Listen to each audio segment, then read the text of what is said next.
Ondeh mandeh, rumah gadang rancak bana. Selamat bertemu kembali dengan Riha Channel, saluran yang menelusuri tentang kehidupan seputar rumah gadang di Minangkabau. Jangan lupa subscribe, like, dan share. Kali ini kita akan membahas tentang bahan bangunan yang digunakan untuk membuat rumah gadang. Seiring berjalannya waktu yang diikuti oleh kemajuan teknologi bahan bangunan, maka bahan bangunan untuk rumah gadang ikut juga mengalami perubahan sesuai dengan perkembangan zaman. Rumah gadang terbuat dari kayu. Adapun proses untuk mendapatkan kayu yang akan dijadikan rumah gadang pada zaman dahulu melalui beberapa tahapan dan syarat ketentuan yang harus dipenuhi. Ada larang pantangnya. Semua larangan ini tidak boleh dilanggar. Kalau tidak diindahkan dan larangan tetap dikerjakan, maka akan mendatangkan kemudaratan dan hal buruk yang akan menimpa penghuni rumah tersebut di kemudian hari. Dan hal ini telah menjadi kepercayaan dalam masyarakat dan telah menjadi tradisi turun-temurun setiap akan mendirikan sebuah rumah gadang.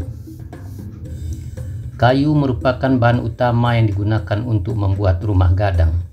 Untuk menentukan kayu yang akan dijadikan bahan bangunan rumah gadang, ada syarat-syarat yang harus dipenuhi. Pohon yang akan ditebang dipilih berdasarkan jenis dan besarnya kayu, dan diperkirakan satu pohon cukup untuk dijadikan balok struktur utama rumah gadang, seperti untuk tonggak, rasuk, palanca, dan paran. Kayu yang dipilih tidak boleh ada tumbuhan merambat yang melilit pohon tersebut. Kalau pohon ini dijadikan bahan bangunan, maka penghuni rumah nantinya akan selalu dililit hutang. Kayu yang akan ditebang tidak boleh dalam keadaan bersemi dan berbunga. Apabila kayu ini digunakan, maka setelah jadi bangunannya akan dimakan oleh kumbang, rayap, dan berbubuk. Kayu yang berbunga banyak mengandung glukosa dan sangat disenangi oleh kumbang. Sedangkan kayu yang bersemi banyak mengandung getah dan disenangi oleh rayap. Dan inilah yang menjadi bubuk dan menghancurkan kayu bahan bangunan. Setelah ditemukan pohon kayu di hutan yang memenuhi syarat untuk ditebang, maka pohon tersebut didekati, dibacakan doa oleh tukang tuo yang ahli dalam ilmu lahir maupun ilmu kebatinan. Selanjutnya pohon tersebut dipukul dengan punggung kapak sebanyak 3 kali. Ditunggu beberapa saat. Kalau ada terjadi daun muda atau pucuk pohon tersebut yang jatuh, maka kayu tersebut tidak baik dijadikan bahan rumah gadang, karena penghuni rumah nanti akan mengalami mati muda. Kalau yang jatuh binatang berbisa seperti ular, kalajengking, lipan, dan lain-lain, maka penghuni rumah nantinya akan sering sakit-sakitan. Pohon tersebut baru bisa ditebang setelah memperhatikan dan memenuhi syarat-syarat yang telah menjadi tradisi tersebut. Setelah ditebang dan kayu tersebut rubuh, selanjutnya kayu tersebut ditelusuri ke arah ujung atau pucuknya. Apabila kayu yang rubuh tersebut menyentuh anak sungai, maka itu pertanda baik penghuni rumah. Bagi penghuni rumah, hidupnya akan sejahtera, rezeki akan mengalir datang bagaikan air sungai. Allahu a'lam. Setelah kayu tersebut berbentuk balok, selanjutnya dilakukan pengawetan dengan cara direndam di dalam air lumpur sebelum dijadikan bahan bangunan. Kayu direndam minimal selama 7 kali bulan purnama atau 7 bulan. Setelah itu dikeluarkan harus pada hari yang sama dengan waktu merendam dahulu. Misalnya kalau merendam kayu hari Rabu, harus diingat betul dikeluarkan juga harus hari Rabu agar pengawetannya sempurna, begitu kepercayaannya. Dan tentunya telah dibuktikan dan berproses yang telah begitu lama sehingga timbul kepercayaan tersebut dan ada buktinya. Kegiatan mengeluarkan kayu dari air lumpur ini terkenal dengan sebutan Mambangki Batang Tarandam.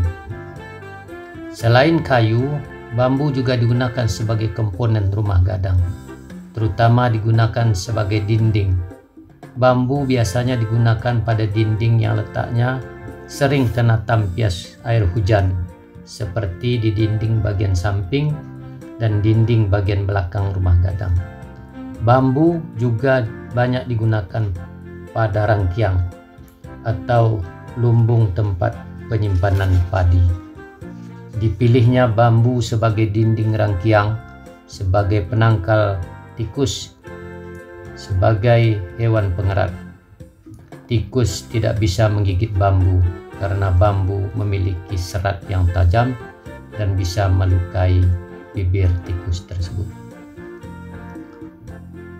Sedangkan batu kali juga digunakan sebagai sandi atau tatakan tonggak rumah gadang. Sandi berbeda dengan pondasi.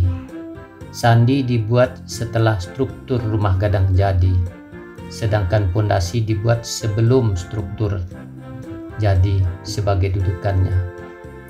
Batu kali dipilih sebagai sandi karena sifat dan keadaannya yang tidak menyerap air, sedangkan kalau beton dijadikan sandi karena sifatnya yang mengandung air, akibatnya mempercepat proses pelapukan tonggak kayu rumah gadang. Batu kali yang akan dijadikan sandi tidak boleh batu kali yang pernah dijadikan tungku atau tempat dudukan wadah pemasak di atas api. Kalau batu bekas tungku ini dijadikan sandi, maka salah satu dari penghuni rumah akan mengalami sakit bisul atau benjolan pada kulit atau penyakit-penyakit aneh yang menyertainya. Begitu juga pemasangan kayu pada posisi vertikal di konstruksi rumah gadang. Pemasangannya tidak boleh terbalik. Misalnya ujungnya sebelah bawah atau pokok kayu adanya di sebelah atas. Pemasangan terbalik ini nanti berakibat pada penghuni rumah akan selalu cekcok atau terjadi persengketaan di dalam rumah tersebut. Rumah tersebut selalu ada permasalahan, ribut antar keluarga. Anak akan melawan kepada orang tuanya. Begitu juga di antara saudara dengan saudara selalu ribut dan bertengkar sepanjang hari. Demikian kepercayaannya yang telah menjadi tradisi turun-temurun. Awalnya rumah gadang atapnya terbuat dari ijuk, kemudian diganti dengan seng dan genteng. Tangga dahulu terbuat dari kayu. Sekarang telah banyak yang menggunakan tangga dengan konstruksi beton. Begitu juga pemakaian kaca pada daun jendela atau tingkok. Malah akhir-akhir ini telah ada orang yang membangun rumah gadang dengan konstruksi beton diukir persis seperti rumah gadang yang terbuat dari papan. Namun sampai saat ini sebagian besar bahan bangunan rumah gadang masih menggunakan kayu. Demikian sekelumit informasi tentang bahan bangunan yang digunakan untuk membuat rumah gadang. Berikut larang pantang persyaratannya. Semua bahan memanfaatkan yang telah disediakan oleh alam sekitarnya. Bahan tersebut dikelola dengan proses kearifan lokal, sehingga terwujud suatu karya indah yang serasi dengan lingkungan, nyaman untuk ditempati, dan bisa bertahan lama. Semua ini terwujud berkat keluhuran budi dan tidak melawan kodrat alam.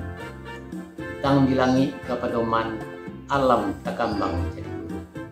Demikian, sampai jumpa lagi di video berikutnya.